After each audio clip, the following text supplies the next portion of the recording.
Sucede en todos los niveles sociales, en las clases ricas, pobres, en las colonias bonitas, en las colonias feas. El abuso sexual degrada a quien lo comete, pero deja secuelas a veces indelebles en los pequeños que la sufren. Esto es una agresión que proviene en una abrumadora mayoría de aquellos a quien supuestamente los niños deben confiar, es decir, primos, tíos, padres, abuelos. Esto es algo que provoca que mucha gente por ignorancia, por dolor, lo calle. Pero el silencio imposibilita cualquier justicia. El silencio debe romperse. Estas son algunas historias reales con gente real. Vea usted.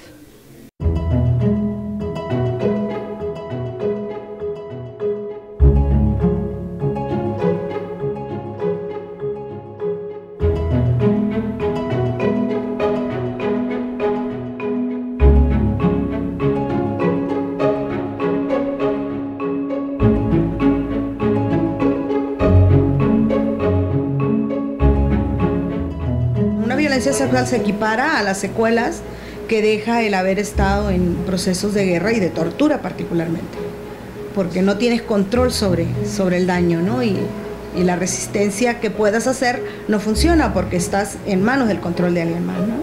Yo creo que hace falta hablar sobre cuáles son las consecuencias de la violencia sexual en las mujeres, en su vida presente y en su vida futura, porque son consecuencias que si no son tratadas de manera adecuada, tanto en el aspecto psicológico como emocional, pueden, como tú lo mencionas, tener secuelas en muy diferentes aspectos y ámbitos de su vida. Si hoy se habla un poco más de violación, es gracias a medios como este. Hablar de violación y de otro tipo de delitos sexuales y de otro tipo de delitos también, pues sigue siendo muy difícil. La gente prefiere cambiar de canal, la gente prefiere no abordar el tema y creo que sigue siendo un tabú. Yo sí creo, por otro lado, y paradójicamente, se está avanzando un poco en el tema, ¿no? Regularmente es miedo, muchísimo miedo, vergüenza, culpa, porque aunque evidentemente no sean culpables ni responsables de lo que les sucede, uno de los sentimientos más recurrentes en las víctimas de agresión sexual es la culpa. En México se estima que viven más de 20 millones de sobrevivientes de abuso sexual infantil, de acuerdo a investigaciones de la Fundación Paz para la prevención de este tipo de agresiones. 20 millones de personas que intentan rehacer su vida, sanar y olvidar, provenientes de cualquier clase social, ámbito o contexto. Pero no es nada fácil curar una herida tan profunda que condena a sus inocentes víctimas a crecer con las secuelas de un ultraje que ahora forma parte de su pasado, lo quieran o no. Los testimonios horrorizan, nadie desea escucharlos, pero es más atroz que continúen ocurriendo en medio de la ignominia y la oscuridad de lo escondido. Asquerosa, me sentía sucia.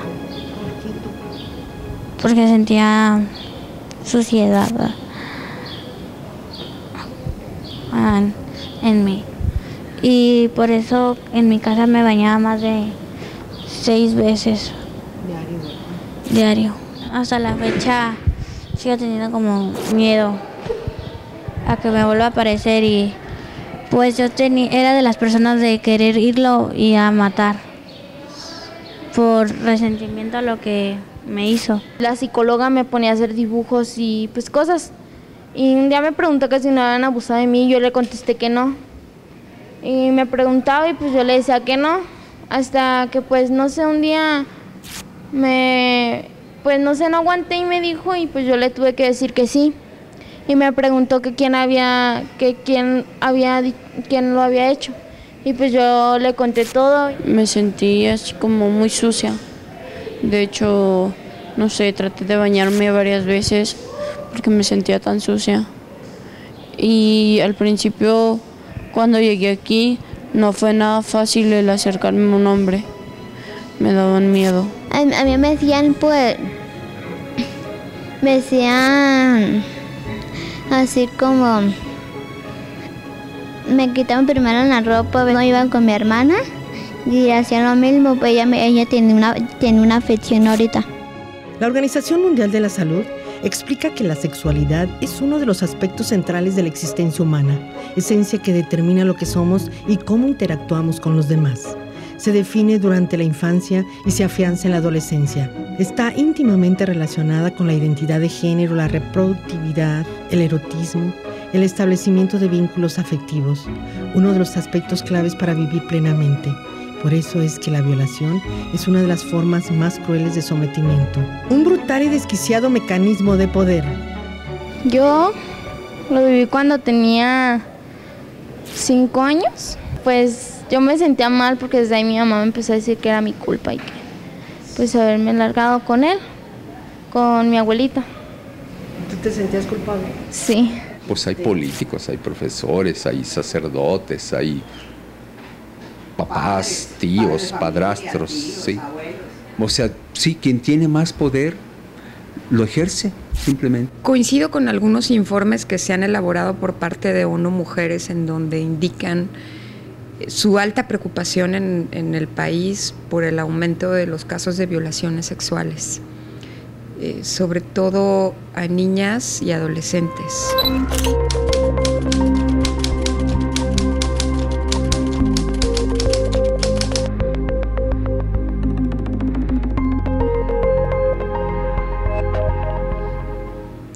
Creo que es un asunto que debería de preocuparnos porque sin duda la violación sexual es la antesala a la violencia feminicida. Dentro de todas las violencias, obviamente, que son regularmente ocultadas o omitidas, o sea, no hay culturalmente una forma de enfrentarlas, de abrirlas, de visibilizarlas. Y entonces es una forma muy difícil de poderlo cuantificar. Del perfil del violador, porque siempre es una persona que tiene poder, que tiene ventaja, poder simbólico, poder real, poder físico sobre otra persona y lo ejerce.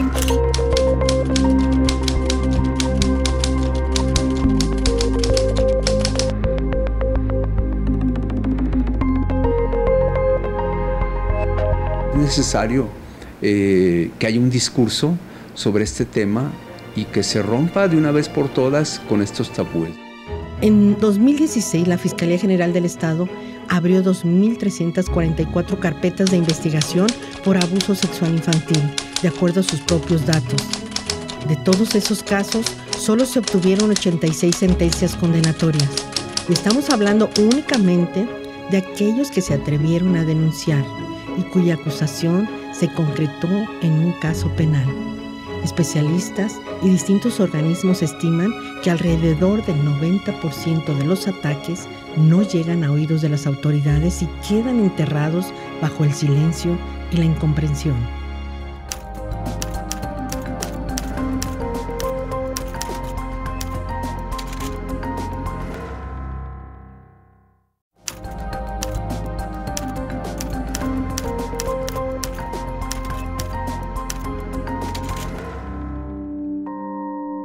Si un delito común se denuncia poco debido a la desconfianza hacia las autoridades y el temor a la doble victimización o a represalias, para un niño que ha sido sujeto a abuso sexual, es mucho más difícil dar ese paso. Si a ello le sumamos la deficiente educación que predomina en México y la vulnerabilidad de un menor de edad a la manipulación o a las amenazas, el resultado es que una abrumadora mayoría de los casos ni siquiera son debidamente señalados, ya no digamos perseguidos. Mi mamá metió una denuncia de mi papá y de sus amigos y ya. ¿Y están en la cárcel? No, todavía no. Porque hay indicios de que más del 90% de los casos de violación sexual no son denunciados. Y aquí es muy importante fortalecer la confianza de ellas, de las mujeres, para que puedan, valga la redundancia, confiar en la autoridad. Fueron 6 contando con la de mi papá. Cuando tenía como 2 años, también mi papá abusó de mí. ¿Cuántos están en la cárcel? Ninguno, nomás uno que ya se murió. Pero el llevar las leyes a los hechos, a que se cumpla la justicia, me parece que todavía hay un tramo muy grande que hay que recorrer. Esto debería ser mucho más expedito, debería atenderse el contexto en el que se dan las violaciones, a la persona, atender a los violadores, atender entre comillas, hacerles justicia simplemente, y a la persona violada sí darle un soporte y un apoyo necesario, ¿no? ¿Lo detuvieron? No. ¿Dónde anda? En mi casa. Sigue. ¿Y no crees que debe estar en la cárcel? O sea, primero fue el padrastro. Luego mi tío. Luego tu tío, Luego mi abuelo. ¿También tu abuelo? Y mi papá. ¿También tu papá? ¿De dónde son? ¿De aquí? Pues mis papás son... ¿Vives aquí en Guadalajara? Pues a lo que dice mi acta sí, pero pues yo vivía en Tlajomulco cuando pasó eso. En 2016, la ONU reportó que México ocupa el primer lugar a nivel mundial en abuso sexual, violencia física y homicidio de menores de 14 años, con más de 4.5 millones de víctimas. Además, la UNICEF acusa que nuestro país es de los que menos recursos destina a la protección contra estos crímenes. Y por su parte, la Secretaría de Educación reporta 296 casos de abuso sexual perpetrados al interior de las escuelas públicas a nivel nacional. Esto durante 2015. ¿Qué políticas públicas entonces responden a estas cifras? ¿Cuántos de los 4 están detenidos? Pues a mi padrastro estaba, ¿cómo se llama? Estaba detenido por un tiempo, que fue una semana, y lo dejaron salir. Entonces volvió a hacer lo mismo. Mi papá no está detenido, mi abuelo tampoco, y mi tío sí. Está detenido, está en una cárcel en la cual pues hace mucho tiempo no sé de ellos, no sé de mi familia, y pues por lo mismo no estoy con ellos porque es un factor de riesgo para mí. Si no hay capacidades para la detección, mucho menos para llevarlo a una denuncia, y que la denuncia pueda concluirse con una consignación.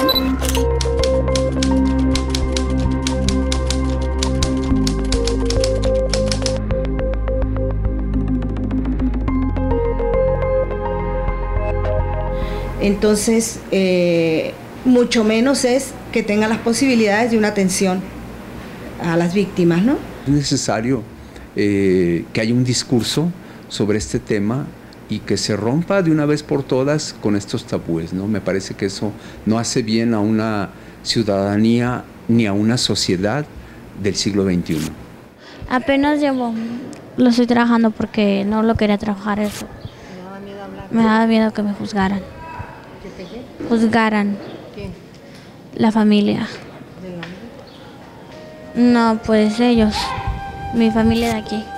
En junio de 2017, el Congreso Jalisco modificó el Código Penal para endurecer las penas contra los perpetradores de este crimen. Y desde entonces, los acusados de abuso ya no tienen derecho a salir bajo fianza. Sin embargo, todavía la investigación en México sobre las secuelas que deja un acto de esta naturaleza en la vida de las víctimas es muy escasa.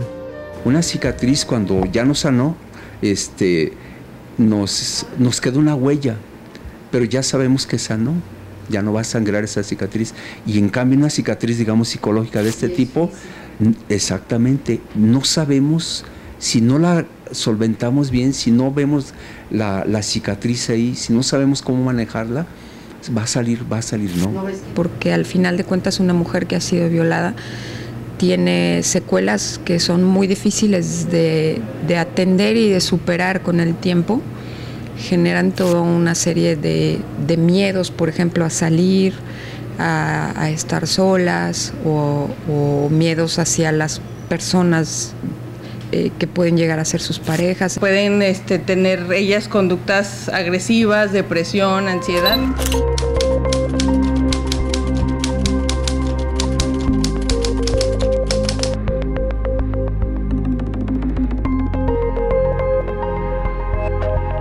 Que les puede durar mucho tiempo. El estrés postraumático es de los trastornos más recurrentes en víctimas de violencia sexual. Que hay, en principio, un miedo de las mujeres a denunciar un caso de violencia sexual. El dolor es algo que como humanos quisiéramos olvidar lo más pronto posible, sobreponernos a él y volver a un periodo de calma. Pero para las niñas que entrevistamos, revivir el suplicio de lo vivido, lamentablemente, es parte del camino hacia la recuperación. Ellas Han aprendido a verbalizarlo porque reciben atención integral y profesional. Sin embargo, es extraordinariamente penoso y angustiante escucharlas, y para ellas es un calvario. Me sentía mal y a la vez pues me daba miedo y pues me quitó mi ropa y pues yo me quise defender y pues no pude. Ya después me empezó a tocar y pues abusó de mí. ¿Y nomás fue un hombre o cuántos? Fueron muchos. ¿Y cuánto tiempo?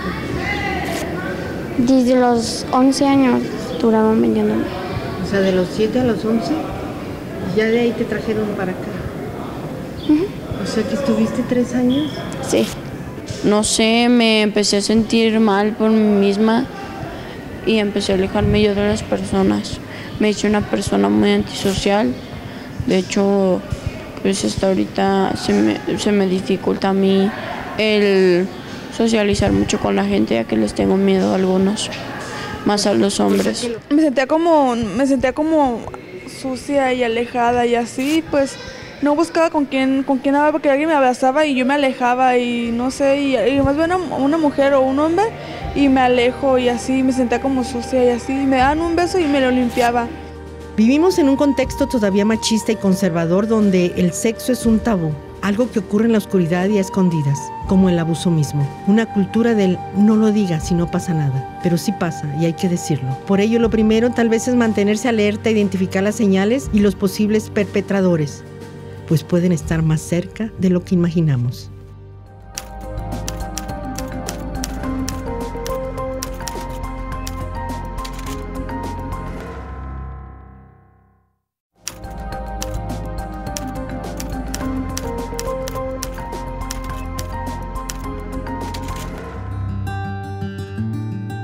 Nunca sabemos dónde puede encontrarse el mal, y se dice que muchas veces sin darnos cuenta, los monstruos habitan en nuestra propia casa. De acuerdo a los datos de la Fundación Paz para la Prevención del Abuso Sexual Infantil, basados en estadísticas de la UNICEF, en el 75% de los casos el agresor es un familiar, mientras que en el 20% se trata de alguien cercano a la familia o al entorno del niño, y apenas un 5% puede ser un desconocido.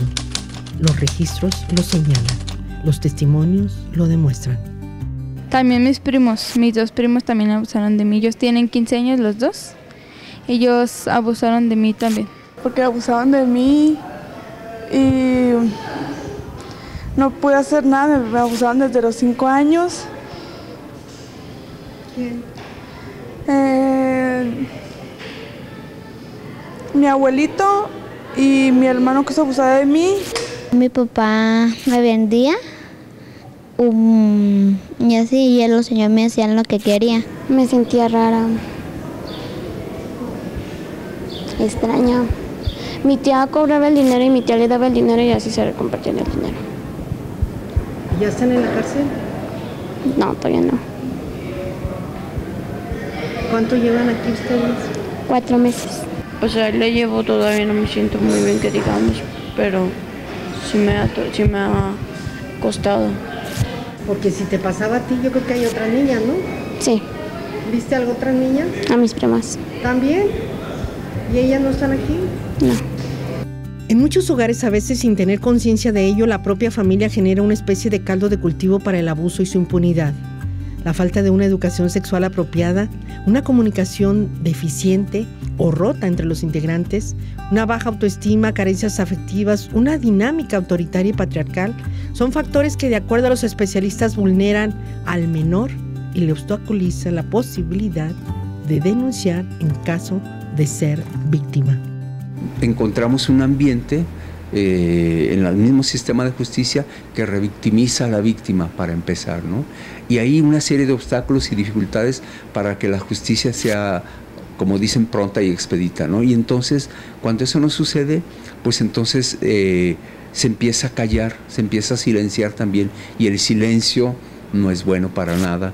Sentirse estigmatizada es también algo que ha venido transitando a lo largo de muchísimos años en este país. En el caso de que lo tengan identificado y que sea una persona conocida, cercana, un familiar o su propia pareja, también está el miedo a hacer la denuncia por por las amenazas, por las consecuencias. Yo le decía, mamá, me está pasando esto, y no me hacía caso, y me llegó a quemar las manos, porque me estaba juzgando como una mentirosa. Ante las deficiencias culturales y educativas donde ocurren estos delitos, el apoyo real e inmediato en materia psicológica y legal es fundamental.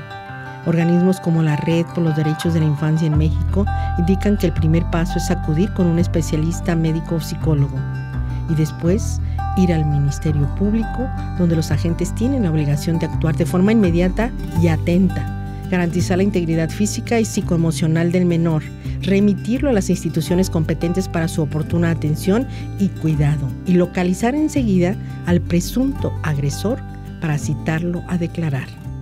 Que me iban a llevar así como a comprar cosas así en el centro, y como yo les quería, pues me fui y me llevaron a una casa, y ya fue cuando el señor me dijo que me pasara al cuarto, pero yo no quería, pero a fuerzas me metió y me encerró el cuarto.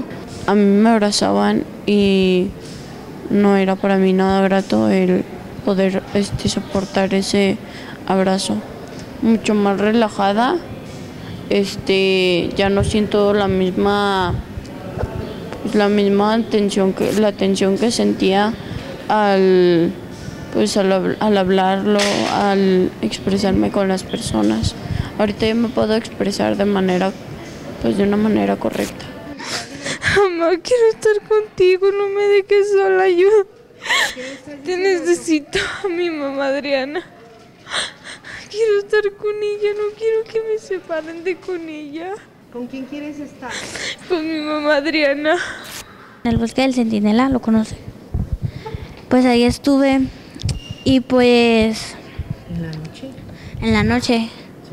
Solita. Y pues... Me salí de mi casa corriendo y pues me fui como en un bosque y había un señor que me dijo que tenía un perro. Yo, qué bueno. Y pues entré y me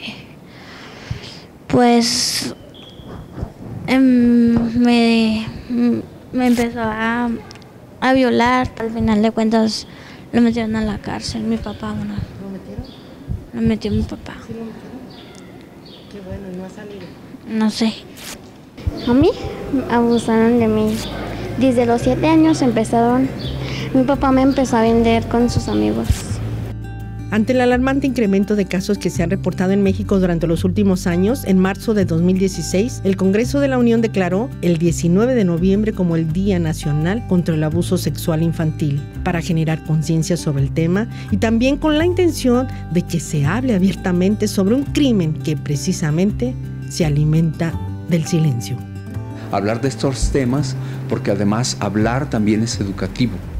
Sí, también es fomentar una cultura precisamente de esclarecer algunas cuestiones, de decirlas, de hacerlas públicas y cuando así sea el caso, pues, y sobre todo en la vida privada, hablarla con los hijos.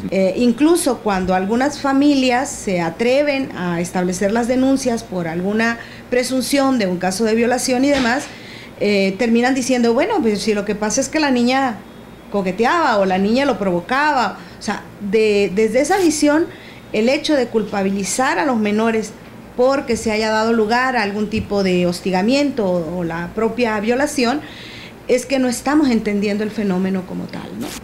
Por eso es importante primero tener redes de apoyo, que las autoridades pues hagan su deber y cumplan con sancionar a los agresores y que tomen terapia psicológica, es lo fundamental. Una violación sexual transgrede todos y cada uno de los ámbitos y los espacios de una mujer. Pues siento que es como una meta para poderlo trabajar y pues dicen que Dios pone a sus mejores guerreros los mejores soldados en las peores guerras y pues yo fui una de ellas. Los comportamientos de un menor con posibilidad de abuso son evidentes y deben encender la alarma en forma inmediata. Si además el niño o la niña lastimados, después de superar un monumental esfuerzo por el ultraje, la humillación y el dolor deciden denunciar en forma explícita, esto debe tomar un camino inmediato. Los padres de familia, los maestros, las autoridades deben tomar estas medidas en forma urgente. Recordar que el curso de toda una vida que apenas inicia está en juego. Y esto es algo para tomarlo en cuenta.